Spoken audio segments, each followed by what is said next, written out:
अब पिल्लू जी को नहलाया जा रहा है। हमने इसको मुश्किल से पकड़ा बहुत, इसके शैम्पू रगड़ा और इसके ऊपर पानी डाल रहे हैं और देखो कैसे भाग रहा है।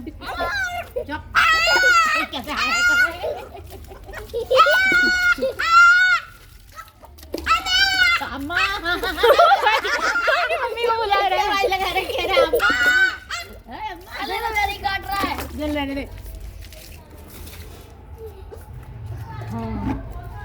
होप सो इसकी जुएं मर गई हो।